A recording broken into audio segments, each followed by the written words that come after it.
बातमीपत्रामध्ये आता पाहणार आहोत सुपरफास्ट 100 बातम्या सुरुवात करूयात। स्थानिक स्वराज्य संस्थांच्या निवडणुकीत महायुती एकत्रित लढणार असं स्पष्टीकरण विदर्भ विभागीय बैठकीत मुख्यमंत्री देवेंद्र फडणवीसांनी दिलं। जिथे स्थानिक समीकरणांमुळे महायुती होणं शक्य होणार नाही तिथे मैत्रीपूर्ण लढती होतील आणि कुठल्याही परिस्थितीत घटक पक्षांवर टीका करायची नाही असे निर्देश फडणवीसांनी दिले। अलिबागमध्ये जिल्हा परिषद निवडणुकीच्या पार्श्वभूमीवर शिवसेनेची बैठक पार पडली आणि या बैठकीत भरत गोगावले यांचे पुत्र विकास गोगावले देखील उपस्थित होते। विकास गोगावले देखील यंदाची जिल्हा परिषद निवडणूक लढवणार असल्याने महाडमधून विकास गोगावले यांची उमेदवारी जवळजवळ निश्चित झाली आहे। मुख्यमंत्री देवेंद्र फडणवीस यांच्या उपस्थितीमध्ये मुंबई सोलापूर बंगलोर विमानसेवा 15 ऑक्टोबरपासून सुरू होणार आहे। दरम्यान पालकमंत्री जयकुमार गोरेंनी सोलापूर विमानतळावर होणाऱ्या कार्यक्रमाच्या तयारींचा आढावा घेतलाय।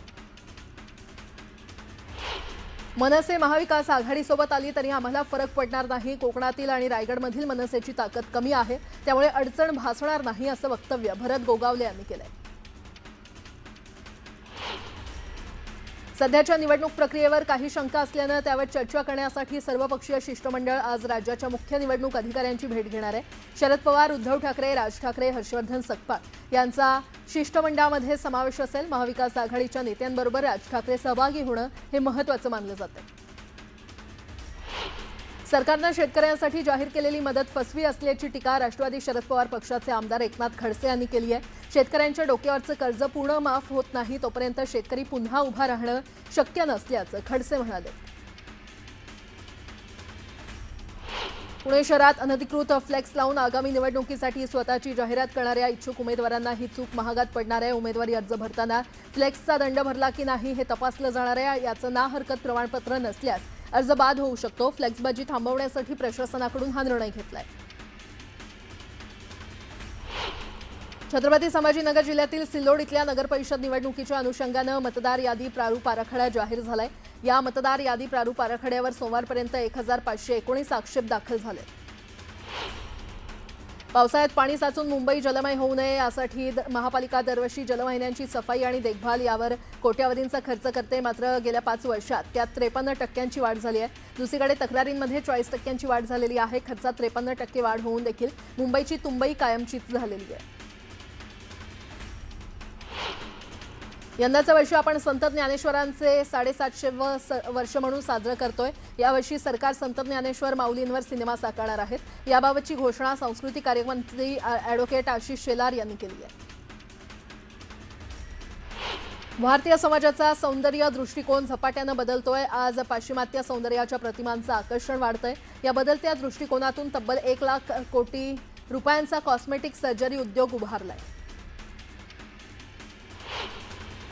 पुणे शहरातील परवानाधारक फटाका विक्रेत्यांना यंदाच्या दिवाळीत 11 ऑक्टोबर ते 21 ऑक्टोबर या कालावधीत 24 तास दुकानं आणि स्टॉल खुले ठेवण्यास पोलीस प्रशासनाकडून परवानगी देण्यात आलेली आहे आणि त्यामुळे दिवाळीमध्ये पुणेकरांना कोणत्याही वेळी फटाके खरेदी करता येणार आहेत। मुंबईतील ब्रिटिशकालीन एल्फिन्स्टन पुलाचं पाडकाम रखडणार आहे। पुलाचा रेल्वे मार्गिकेवरील भाग हटवण्यासाठी रेल्वेचा ब्लॉक घ्यावा लागणार आहे। त्या अनुषंगाने महारेलनं पश्चिम रेल्वेला पत्र लिहिलंय। मात्र 59 कोटींचं शुल्क दिल्याशिवाय पाडकामाला परवानगी देण्यास पश्चिम रेल्वे तयार नाहीये, तर अवाजवी शुल्क देण्यास महारेलनं नकार दिलाय। राज्यातील शाळांमधील विद्यार्थ्यांना दिल्या जाणाऱ्या पोषण आहार योजनेचा निधी शाळांना गेल्या 4 महिन्यांपासून मिळालेला नाहीये आणि जूनमध्ये शाळा सुरू झाल्यापासून निधीच मिळालेला नसल्यानं पोषण आहार योजनेसाठी शाळांना आर्थिक अडचणींना तोंड द्यावं लागतंय। त्यामुळे शिक्षकांनाच पदरमोड करून पोषण आहार उपलब्ध करावा लागत असल्याची स्थिती निर्माण झाली आहे। पुढील 4 दिवसात शाळांना 4 महिन्यांचा निधी एकत्रित वितरित केला जाणार असल्याचं स्पष्टीकरण शिक्षण विभागानं दिलंय।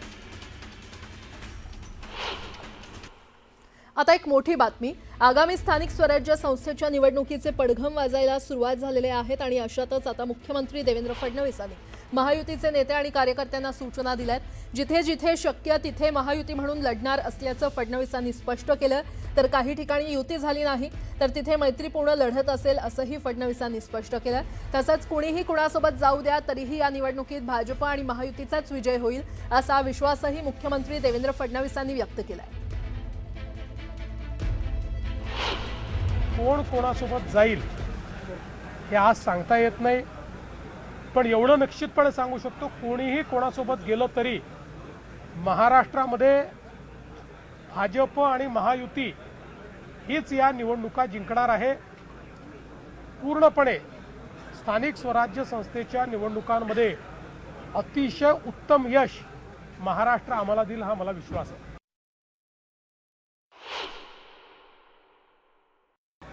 की जिथे जिथे शक्य आहे तिथे महायुतीने आपल्याला लढायचं आहे, पण ते अधिकार आम्ही स्थानिक स्तरावर दिलेले आहेत।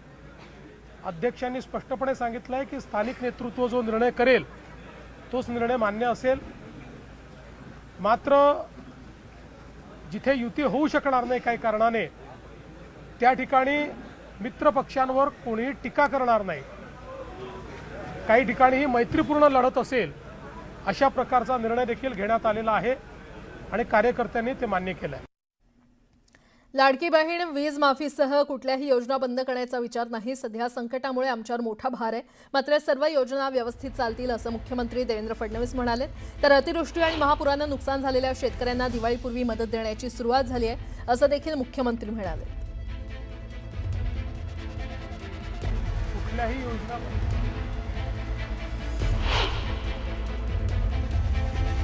कुठल्याही योजना बंद करण्याचा आमचा विचार नाही। सगळ्या योजना आम्ही चालवणार आहे, कुठलीच योजना आम्ही बंद करणार नाही। एखाद दुसरी योजना ही काही काळाकरता डेफर होऊ शकते, कारण आता जी काही आमच्यावर या संकटामुळे एक मोठा भार पडलेला आहे, पण आत्ता तरी कुठलीच योजना डेफर पण आम्ही केलेली नाही। त्याच्यामुळे मला असं वाटत नाही की कुठली योजना बंद होईल। आणि ज्या आमच्या फ्लॅगशिप योजना आहेत, लाडकी बहिणीची योजना असेल, शेतकऱ्यांना वीज माफीची योजना असेल, यातली कुठलीच योजना आमची बंद होणार नाही।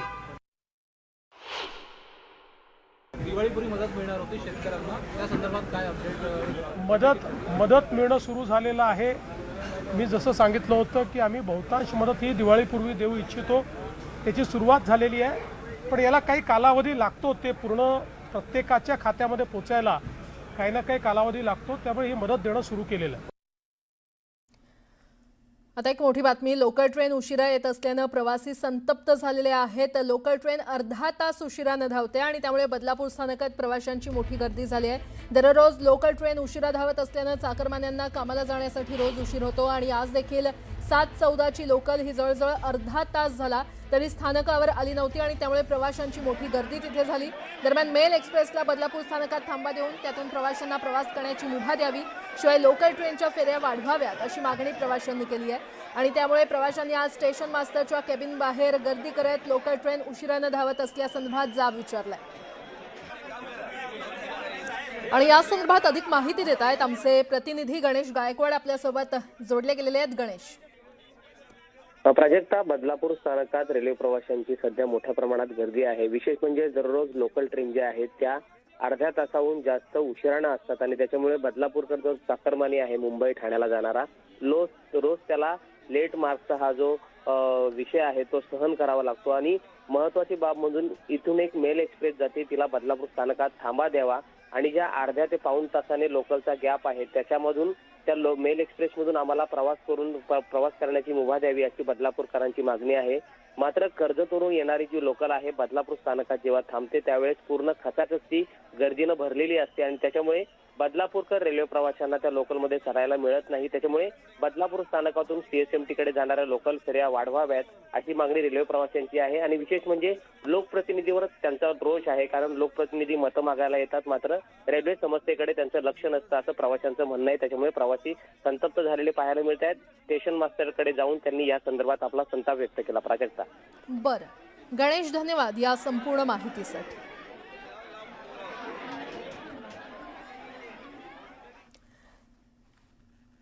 पुन्हा एकदा बातम्या पाहणार आहोत वेगवान स्वरूपात। रेल्वे प्रवाशांना लवकरच आनंदाची बातमी मिळणार आहे। आता लवकरच वंदे भारत वातानुकूलित स्लीपर ट्रेन सुरू होणार आहे आणि त्यामुळे प्रवाशांचा प्रवास आणखी सुखकर होईल। किनेट रेल्वे सोल्युशन हे इंडो रशियन जॉईंट व्हेंचर पुढील आठवड्यात त्यांच्या पहिल्या एसी कोचच्या डिझाईनचं अनावरण करणार आहे। कोकण रेल्वे महामंडळानं रेल्वे रुळांच्या दुपदरीकरणासह नवीन 5 प्रस्तावित रेल्वे स्थानकांचा प्रस्ताव मांडला असून यात गोव्यातील 3 स्थानकांचा समावेश आहे। गोव्यामध्ये सारझोरा, नेवरा आणि मये इथे मिळून 3 नवीन रेल्वे स्थानकं होणार आहेत। सिंधुदुर्ग ते रत्नागिरीपर्यंतच्या भागात 2 नवीन रेल्वे स्थानकं होणार आहेत। वसई विरार महानगरपालिका क्षेत्रामध्ये 15 नोव्हेंबरपर्यंत टॅक्सी आणि रिक्षा चालकांना मीटरवर आधारित सेवा सुरू करण्यासाठी मुदत देण्यात येते। या क्षेत्रामध्ये मीटरवर आधारित टॅक्सी रिक्षा सेवा 15 नोव्हेंबरपासून सुरू करावी असे निर्देश परिवहन मंत्री प्रताप सरनाईक यांनी दिले। सकाळी आणि सायंकाळच्या वेळेत मुंबईत प्रचंड वाहतूक कोंडी होते। 15 मिनिटांच्या प्रवासासाठी तास ते दीड तास खर्ची पडतात। मात्र आता मुंबईकरांची ही डोकेदुखी थांबणार आहे। मुंबईमध्ये 70 किलोमीटरचे भुयारी मार्ग उभारण्याचा विचार MMRDAनं सुरू केलाय। खोकल्यावरील कोल्ड ड्रिफ्ट सिरपमुळे मध्य प्रदेशमध्ये अनेक मुलांचा मृत्यू झाल्याच्या प्रकरणी ईडीनं नेसन फार्मास्युटिकल्स या औषधी कंपनीशी संबंधित ठिकाणांवर कारवाई करत या कंपनीचा उत्पादन परवाना रद्द केला आहे। तसंच ही कंपनी त्वरित बंद करण्याचे आदेशही देण्यात आले। दिवाळी आणि छठपूजेनिमित्त गावी जाणाऱ्या प्रवाशांच्या प्रचंड गर्दीची रेल्वे प्रशासनानं दखल घेतली असून यंदा मध्य रेल्वेकडून विक्रमी 1662 उत्सव विशेष गाड्या चालवण्यात आलेल्या आहेत। यामध्ये 1432 गाड्या मध्य रेल्वेच्या तर उर्वरित इतर रेल्वे झोनच्या आहेत। या सर्व गाड्यांपैकी आतापर्यंत तब्बल 79.37% आरक्षण पूर्ण झालं असून बहुतेक गाड्या हाऊसफुल होण्याच्या मार्गावर आहेत। मेट्रोच्या प्रवाशांसाठी दिलासादायक बातमी आहे। मुंबई मेट्रो रेल कॉर्पोरेशननं मेट्रो प्रवाशांसाठी व्हॉट्सअॅपवरून तिकिटाची सुविधा उपलब्ध केलेली आहे। या सेवेचा लाभ घेण्यासाठी प्रवाशांना स्वतंत्र ॲप डाउनलोड करण्याची गरज नसून ते त्यांच्या व्हॉट्सअॅप अकाउंटवरूनच थेट तिकीट खरेदी करू शकतात। मुंबईकरांची जीवनवाहिनी असलेल्या लोकलमधील प्रवाशांना आता कामावर लेटमार्क लागणार नाही। कर्जत स्टेशन आणि यार्च रिमॉडेलिंग करून आधुनिक रूट दिले, इंटरलॉकिंग सुरू केले आहेत। सुमारे 30 वर्षांपासून प्रलंबित असलेला हा प्रकल्प अखेर 74.53 कोटी रुपये खर्च करून पूर्ण केलाय। कामगारांसाठी केंद्र सरकारनं मोठा निर्णय घेतला असून कर्मचारी भविष्य निधी संघटनेनं सदस्यांना त्यांच्या खात्यातील संपूर्ण म्हणजेच 100% रक्कम काढण्यास परवानगी दिलेली आहे। केंद्रीय कामगार मंत्री मनसुख मांडविया यांच्या अध्यक्षतेखालील बैठकीत हा निर्णय घेण्यात आला। सुमारे 85,000 एसटी कर्मचारी आणि अधिकाऱ्यांना दिवाळी भेट म्हणून 6,000 रुपये सानुग्रह अनुदान देण्याचा निर्णय उपमुख्यमंत्री एकनाथ शिंदे यांनी जाहीर केला। राज्य सहकारी बँकेनं आपल्या कर्मचाऱ्यांना 14% दिवाळी बोनस जाहीर केलाय। कंत्राटी कर्मचाऱ्यांनाही 10,000 रुपये दिवाळी भेट देण्यात आली आहे। त्यामुळे बँक कर्मचाऱ्यांची दिवाळी गोड होणार आहे। EPFOच्या EPS 95 अंतर्गत असलेल्या निवृत्त कर्मचाऱ्यांनी किमान पेन्शन मासिक 7,500 रुपये करण्याची मागणी निवृत्त कर्मचाऱ्यांकडून करण्यात येते। यासाठी आंदोलन देखील करण्यात आलं। मात्र मागणी मान्य होत नसल्यानं तीव्र आंदोलन करू असा इशारा निवृत्त कर्मचाऱ्यांनी दिला। निवृत्ती वेतन, ग्रॅच्युटी, प्रोत्साहन भत्ता, मुख्यमंत्री माझी लाडकी बहिणी योजनेचे अर्ज भरण्याच्या कामाचा मोबदला मिळत नसल्यानं राज्यातील अंगणवाडी सेविकांवर उपासमारीची वेळ आली आहे आणि त्यामुळे केलेल्या कामाच्या मोबदल्याबरोबरच निवृत्त होणाऱ्या अंगणवाडी सेविकांना निवृत्ती वेतन मिळावं यासाठी उद्या अंगणवाडी सेविकांकडून आझाद मैदानावर आंदोलन करण्यात येणार आहे। दिवाळीत मिठाईपेक्षा सुकामेवा भेट देण्याचा कल वाढलाय। सुकामेव्यावरील वस्तू आणि सेवा कर कमी केल्यानं सुकामेव्याच्या दरात किलोमागे 100 रुपयांनी घट झाली आहे। सोमवारी चांदीच्या भावात 11,000ची वाढ होऊन ती 1,80,000 रुपयांवर पोहोचलेली आहे। सोन्याच्या दरात 1,700 रुपयांनी वाढ झालेली आहे। सध्या सोन्याचे दर हे 1,24,700 रुपयांवर गेले। राज्यभरातील नागरी संस्था रस्त्यांवरील खड्ड्यांमुळे आणि खुल्या मॅनहोल्समुळे होणाऱ्या अपघातांची दखल गांभीर्यानं घेत नसल्यानं मुंबई उच्च न्यायालयानं तीव्र नाराजी व्यक्त केलेली आहे। नागरिकांच्या मृत्यू आणि दुखापतीसाठी कंत्राटदारांसह अधिकाऱ्यांना देखील जबाबदार धरण्याची वेळ आली आहे। जर खड्ड्यांमुळे मृत्यू झाला तर त्यांच्या कुटुंबाला 6 लाखांची भरपाई मिळणार आहे। देशातील किरकोळ महागाई सप्टेंबरमध्ये तब्बल 8 वर्षाच्या निच्चांकावर म्हणजेच 1.54% घसरलेली आहे। ऑगस्ट महिन्यामध्ये हा दर 2.60% होता तर मागील वर्षी सप्टेंबर 2024 मध्ये तो 5.49% होता। नैऋत्य मोसमी वाऱ्यांनी सोमवारी गडचिरोलीचा काही भाग वगळता संपूर्ण महाराष्ट्रातून माघार घेतल्याचं हवामान खात्यानं जाहीर केलं। 3 दिवसाअगोदर म्हणजेच शुक्रवारी मोसमी वाऱ्यांनी अहिल्यानगर अकोलापर्यंत माघार घेतली होती आणि त्यानंतर एक दिवस मोसमी वाऱ्यांचा प्रवास खोळंबला होता।